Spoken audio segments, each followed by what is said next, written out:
Hi, good morning. പിന്നെ രാവിലെ തന്നെ സൗന്ദര്യം കാണിക്കാനും ശരീരം കാണിക്കാനുമാണ് ഇവള് വീഡിയോ ഇടുന്നതെന്ന് പറഞ്ഞവർക്കുള്ള മറുപടി. എനിക്കിപ്പോൾ 10 ദിവസത്തേക്ക് ജോലിക്ക് പോകണ്ട. അപ്പോൾ ഇതിപ്പോൾ വീട്ടിലെ കോലാന്ന്. ജന്മന സുന്ദരിയാന്ന് എനിക്ക് തന്നെ അറിയാം. മേക്കപ്പ് വേണമെന്നില്ല. അത് അവനുള്ള മറുപടിയാണേ. ഓക്കെ. പിന്നെ ഞാൻ ഇന്ന് പറയാൻ പോകുന്ന കാര്യം എന്താണെന്ന് വെച്ചാൽ, ഒരു very morning very morning very morning very morning good morning. Holidays. അപ്പോൾ എല്ലാവരും ആഘോഷത്തിനുള്ള തയ്യാറെടുപ്പായിരിക്കും അല്ലേ. അപ്പോൾ ഇന്ന് പറയാനുള്ളൊരു കാര്യം എന്താണെന്ന് വെച്ചാൽ, നമ്മൾ ഒരാളെ തന്നെ ട്രേസ് ചെയ്ത് വർഷങ്ങളോളം ശല്യം ചെയ്യുമ്പോൾ അതാരായാലും നമ്മൾ പ്രതികരിക്കും. ആ പ്രതികരിക്കുന്ന ടൈമോ അല്ലെങ്കിൽ എപ്പോഴും ആരെക്കുറിച്ച് എന്നൊക്കെ നമ്മളെ സാഹചര്യം പോലെ ഇരിക്കും. എനിക്കിപ്പോഴാണ് സാഹചര്യമായത്, ഞാൻ ഇപ്പോഴും പറയുന്നത്. പിന്നെ എന്ത് വൃത്തികേട് ചെയ്തവർക്കും ആ പബ്ലിക്കിൽ പിന്നെ ഇറങ്ങാത്തവർക്കും, മീൻസ് ലേഡീസ് വീട്ടിലിരുന്നിട്ട് എന്ത് ചെയ്താലും, അല്ലെങ്കിൽ തൊട്ട അയൽവാസിൻ്റെ അടുത്ത് പോയിട്ട് എന്ത് ചെയ്താലും, വാഴക്കൂട്ടത്തുനിന്ന് പിടിച്ചാലും പറകുന്ന പശുവിൻ്റെ തൊഴുത്തുനിന്ന് പിടിച്ചാലും പ്രശ്നമില്ല. നമ്മൾ മാന്യമായിട്ട് ഡ്രസ്സൊക്കെ ചെയ്ത് അല്ലെങ്കിൽ നമുക്ക് ഇഷ്ടമുള്ള പോലെ ഒരുങ്ങിയിട്ടൊക്കെ പുറത്തൊക്കെ പോവുക, സോഷ്യലായിട്ട് ഇടപെടുക, മിണ്ടുക, എല്ലാവരുമായിട്ട് കമ്പനി ആവുക, അങ്ങനെയുള്ളവർക്കാണ് വെച്ച് കെട്ടുക. അത് സമൂഹത്തിൻ്റെ പൊതുവേ ഉള്ള പരിപാടി അതുതന്നെയാണ്. അതായത് ആരാണോ എല്ലാവരുമായിട്ട് മിങ്കിൾ ചെയ്യുന്നത്, അല്ലെങ്കിൽ മനുഷ്യരൂപം ആയിരിക്കാണോ, ആരാണോ കുറച്ച് ഒരുങ്ങി വരുന്നത്, അവരെ നേരെ പിന്നെ ഇട്ട് കൊടുക്കാന്നുള്ളത് നമ്മളെ സമൂഹത്തിൻ്റെ ഒരു പ്രത്യേക കാഴ്ചപ്പാടത്. അതൊന്നും ഈ ജന്മം മാറൂല. ചില ജീനിലുള്ളത് അവരെ മക്കളും മക്കളും അവരും എല്ലാം തുടരും. ചിലതെല്ലാം ഞാൻ പറഞ്ഞില്ലേ പൂത്ത് ചത്തൂന്ന്, ഈ പൂത്ത് ചത്തവരെ മക്കളും അതന്നെ ഫോളോ ചെയ്യുന്നുണ്ട്. അതിൻ്റെ അർത്ഥം അത് ജീനിലുണ്ട് എന്നാണ്. പിന്നെ ഈ പലരും ഇന്ന് മാന്യമായിട്ട് പിന്നെ മാന്യതേൻ്റെ മുഖംമൂടിയില്ല പല ലേഡീസും പിന്നെ കാമുകൻ്റെ കൂടെ പോയി, പിന്നെ പണ്ട് വീടുകൾ കുറവല്ലേ, പറകിലെ കാട്ടിന്ന് പിടിച്ചവരും അടുത്ത പറമ്പിലെ വാഴത്തൊപ്പിന്ന് പിടിച്ചവരൊക്കെയാണ് ഇന്ന് നമ്മളടുത്ത് ഇത് നടക്കൂല എന്നൊക്കെ പറഞ്ഞ് വീട്ടിൽ കയറി വരുന്നവർ. ഓക്കെ. പിന്നെ ഞാൻ എന്ന് പറയുന്നൊരു വ്യക്തി ഒരു പരസ്യമായിട്ടൊരു ചിട്ടി നടത്തിയിട്ട് നാട്ടിൽ നിന്ന് കുറേ പൈസ പിരിച്ചിട്ട് മുക്കിയിട്ടില്ല. മീൻസ് ഒരു വായനശാലേൻ്റെ പേര് പറഞ്ഞൊരു കുറി നടത്തിയിട്ട് ഞാൻ കുറി മുക്കിയിട്ടില്ല. പിന്നെ എനിക്ക് റിയൽ എസ്റ്റേറ്റ് മാഫിയയില്ല, മാഫിയായിട്ട് ഇടപാടില്ല. ഞാനൊരു റിയൽ എസ്റ്റേറ്റിൻ്റെ ആളല്ല, കുറി മുക്കിയ ആളല്ല. പിന്നെ ഇതൊന്നും കൂടാണ്ട് ഞാൻ പലിശക്ക് പൈസ കൊടുക്കുന്ന ആളല്ല. ഓക്കെ. എനിക്ക് ബാങ്ക് ബാലൻസ് ഇല്ല. ഈ പൊതുപ്രവർത്തനം എന്ന് പറഞ്ഞ് ഇറങ്ങുന്നവർക്ക് ഇതെല്ലാം ഉണ്ട്. നമുക്ക് ജാതകം എഴുതുന്നവർക്ക് ഇത് മുഴുവനുണ്ട്. ഓക്കെ. അവർക്ക് പ്രൊട്ടക്ഷനും ഉണ്ട്.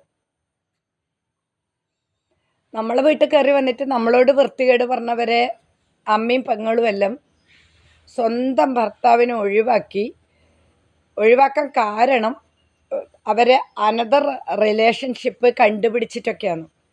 അവരെ മക്കളാണ് പിന്നെ ഈ പാതിവൃത്യത്തിൻ്റെയും അവരാണ് ജനകീയ കോടതിയൊക്കെ കയറി വരുന്നത്. സദാചാര പോലീസുകാരൊക്കെ ആയിട്ട് വീട്ടിൽ കയറി വരുന്നത്. ഇത് വർഷങ്ങളായിട്ട് ഇവിടെ ഉള്ളതാണ്. ഇത് ഇന്നും ഇന്നലെയും തുടങ്ങിയതല്ല. എൻ്റെ നേരെ 15 വയസ്സിൽ എൻ്റെ വീട്ടുകാർ കല്യാണം കഴിപ്പിച്ചു കൊടുത്തത് എൻ്റെ തെറ്റാണോ? ഞാൻ ഒളിച്ചോടിയതും പ്രേമിച്ചതൊന്നും അല്ല. അപ്പം അങ്ങനെയുള്ളൊരു ലേഡി ഒറ്റ കൈന്ന് കാണുമ്പം അവരെ ട്രേസ് ചെയ്ത് ഗുണ്ടായിസം ചെയ്യാൻ ഇവരൊക്കെ ആര് ലൈസൻസ് കൊടുത്തു? കാലം തിരിച്ചു ചോദിക്കണ്ടേ? അപ്പം ഇതുമാതിരി ബിസിനസ്സോ ഇതുമാതിരി വൃത്തികേടോ ഇതുപോലൊരു ഗുണ്ടായിസോ ഒന്നും ഞാൻ ചെയ്തിട്ടില്ല. എനിക്ക് ഈ ലോകത്ത് ഒരു വ്യക്തിയായിട്ട് 10 പൈസേൻ്റെ ഇടപാടില്ല. എൻ്റെ ഇടപാട് മൊത്തം ബാങ്കാണ്. പിന്നെ കോടികൾ മുഖ്യ ആൾക്കാരുടെ അടുത്തേക്കൊന്നും അല്ല ബാങ്കുകാർ പോകുന്നു. ബാങ്കുകാർ പോകുന്നത് നമ്മളെപ്പോലെ എന്തെങ്കിലും ചെറിയ ലോൺ എടുത്തവർക്കാണ്. ഭീഷണിയും കത്തും ഇടപാടും മൊത്തം നമ്മളെ നേരെയാണ്. അപ്പം നമ്മൾ കക്കുക മുക്കുക, പിന്നെ റിയൽ എസ്റ്റേറ്റ് ചെയ്യുക, മറ്റുള്ളവരെ ചിട്ടി പൈസ മുക്കുക, പിന്നെ മാക്സിമം ഗുണ്ടായിസം കാണിക്കുക, പലിശക്ക് പൈസ കൊടുക്കുക. ഇതുപോലെയൊക്കെ ചെയ്താൽ നമുക്കിവിടെ നിൽക്കാൻ പറ്റും. അല്ലാതെ നമ്മൾ എന്ത് ജോലി ആയിക്കോട്ടെ, പശു ആയിക്കോട്ടെ, പട്ടി ആയിക്കോട്ടെ, അല്ലെങ്കിൽ വേറൊരു ജോലി ആയിക്കോട്ടെ, അടിച്ചു വരുന്ന ജോലി ആയിക്കോട്ടെ, എന്ത് കുന്തെങ്കിലും ആയിക്കോട്ടെ, ഒരാൾ ഭർത്താവില്ലാതെയോ അല്ലെങ്കിൽ ഒരു 10 ആളെ കൂടെ പോയിട്ടോ അല്ലെങ്കിൽ ഏതെങ്കിലും വിധത്തിൽ ജീവിച്ചോട്ടെ, എന്തെങ്കിലും ആയിക്കോട്ടെ, നീ നന്നാവ്, നിന്റെ വീട്ടുകാരെ നേരെയാക്ക്, നീ നന്നാവ്. ആദ്യം നീ നന്നായിട്ട് കാണിച്ചതാ. നിന്റെ വീട്ടുകാരെ നേരെയാക്ക്, നിന്റെ അമ്മേൻ്റെ ചരിത്രം നീ ആദ്യം പഠിക്ക്. എന്നിട്ട് നീ വീട് കയറാനും നമ്മളെ നേരെ ജോലി സ്ഥലത്തും നമ്മൾ ആരായിട്ടാണോ ഒരു പുതിയ റിലേഷൻഷിപ്പ് ഉണ്ടാക്കുന്നത് അവരെടുത്ത് പോയിട്ട് വൃത്തികേട് പറയാനും അവരെ കുടുംബക്കാരോട് വൃത്തികേട് പറഞ്ഞു കൊടുക്കാനും നിനക്കെന്ത് യോഗ്യത? ഞാൻ ആരായിട്ടാണോ റിലേഷൻഷിപ്പ് ഉണ്ടാക്കുന്നത്, ഞാൻ ആരായിട്ടാണോ സംസാരിക്കുന്നത്, ഞാൻ ആരായിട്ടാണോ ഒരു ബന്ധം കാണുന്നത്, ഞാൻ എന്ത് ലൈഫിൽ ചേഞ്ച് വരുത്തുന്നുണ്ടോ അതിന് മൊത്തം വന്നിട്ട് ഇവക്ക് മറ്റേ പണിയാന്ന് പറഞ്ഞു കൊടുക്കുക. നിന്റെ അമ്മേൻ്റെ പണി നീ എന്തിനാ എൻ്റെ നേരെ ചാർത്തുന്നത്?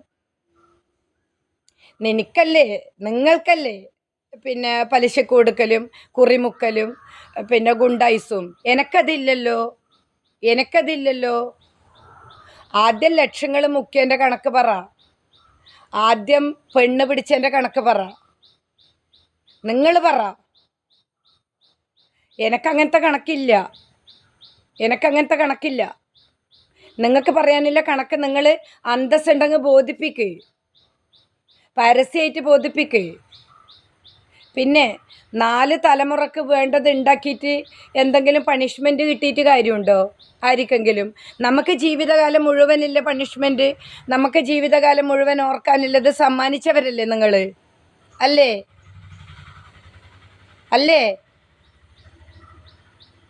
അപ്പം നിങ്ങൾ ആണത്തുണ്ടെങ്കിലും നിങ്ങളെ തെമ്മാടിത്തരം പരസ്യമായിട്ടൊന്ന് സമ്മതിക്കട. ചെയ്യുന്നവർ സമ്മതിക്കട. തെമ്മാടിത്തരം പരസ്യമായിട്ട് സമ്മതിക്കട. എന്തിനാ എൻ്റെ നേരെ കയറുന്നു?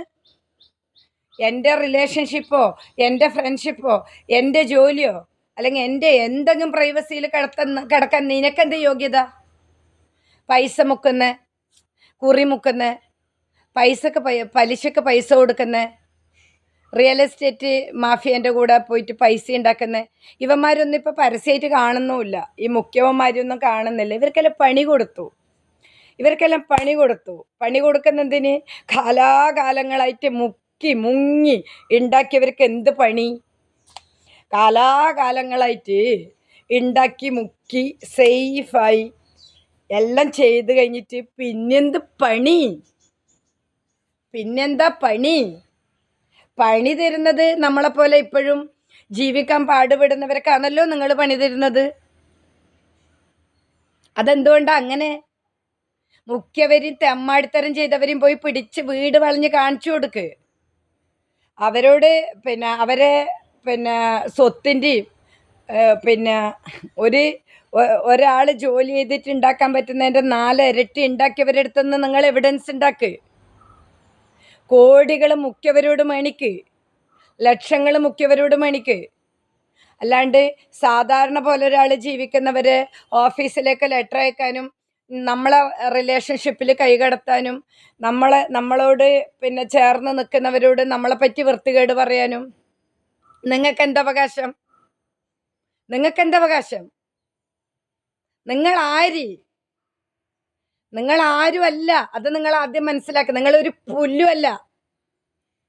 എന്തിൻ്റെങ്കിലും പേരിൽ പിന്നെ വലിയ സാമൂഹ്യ പ്രവർത്തകനാണെന്ന് അവകാശപ്പെടുക, തെമ്മാടിത്തരം മുഴുവൻ ചെയ്യുക, എന്നിട്ട് പിന്നെ സാധാരണ പോലെ ജീവിക്കുന്ന ആളെ നേരെ കയറുക. എന്താ ഇതെവിടെ നടക്കും? എൻ്റെ ജോലി സ്ഥലത്തോ അല്ലെങ്കിൽ ഞാനുമായിട്ട് റിലേഷൻഷിപ്പില്ല ആളോടോ വൃത്തികേട് പറഞ്ഞു കഴിഞ്ഞാൽ ഞാൻ ആത്മഹത്യ ചെയ്യുന്നു വിചാരിച്ചോ? നെവർ. ഒരിക്കലുമില്ല. നിങ്ങളുടെ അടുത്ത് മറുപടി പറയാനല്ലേ ഞാൻ ജീവിക്കുന്നത്. അത് മനസ്സിലായിട്ടില്ല? ഇനി എനക്കൊന്നും നോക്കാനില്ല. നിങ്ങളുടെ അടുത്ത് മറുപടി തരാൻ വേണ്ടി മാത്രം ഓരോ ദിവസവും രാവിലെ ആവുന്നു. അത് മനസ്സിലാക്കണേ. നിങ്ങളുടെ അടുത്ത് മറുപടി പറയാൻ വേണ്ടി മാത്രമാണ് എൻ്റെ ഓരോ രാവിലെ ഞാൻ ഉണരുന്നത്.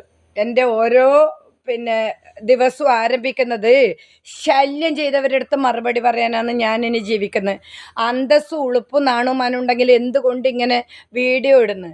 എന്തിനാ നിങ്ങളിങ്ങനെ പിന്നെ വിളിച്ചു പറയുന്നതെന്ന് ചോദിച്ചിട്ട് വീട് വളയുടെ വാ, വീട് വളയാൻ വാ. കുറേ വട്ടം വളഞ്ഞതല്ലേ, വാ. ഞാൻ വിളിക്കുമെന്ന് പിന്നെയും. ഞാൻ എല്ലാ ദിവസവും വിളിക്കുമെന്നല്ലോ. എല്ലാ ദിവസവും വിളിക്കുന്നു, എന്താ വരാത്തേ? ഞാൻ എല്ലാ ദിവസവും വിളിക്കുന്നുണ്ട്, എന്താ വരാത്തേ? വാ പ്ലീസ്, പ്ലീസ്, റിക്വസ്റ്റാണ്. ഇവളെന്തിനാ ഇങ്ങനെ ഒരു സോഷ്യൽ മീഡിയയിൽ ഈ സത്യങ്ങൾ വിളിച്ച് പറയുന്നത്? നീ എന്തിനാ ഇങ്ങനെ സത്യങ്ങൾ വിളിച്ച് പറയുന്നത്? നിനക്ക് വേറെ പണിയൊന്നുമില്ലേ? നിന്നെ തട്ടും. വാ, തട്ടാൻ വെയിറ്റ് ചെയ്യുന്നു. തട്ട്. ഇന്ന് ലീവ് ദിവസമാണ്. ചിലപ്പോൾ ഇതുപോലത്തെ ഒരു വീഡിയോയും കൂടി ഉണ്ടാവും. എല്ലാവരും കാണണം, സപ്പോർട്ട് ചെയ്യണം, ലൈക്ക് ചെയ്യണം, സബ് ചെയ്യണം, ഷെയർ ചെയ്യണം. സമൂഹത്തിൽ നടക്കുന്ന തെമ്മാടിത്തരം നാലാൾ അറിയണം. അതന്നെ ലക്ഷ്യം. വേറെ പ്രത്യേകിച്ച് ലക്ഷ്യങ്ങളൊന്നുമില്ല. ഓക്കെ, അപ്പോൾ എല്ലാവരും എന്നെ സപ്പോർട്ട് ചെയ്യുക. വെരി മോർണിംഗ് വീണ്ടും വീഡിയോ ആയിട്ട് വരുന്നതാണ്. പിന്നെ കാണണം.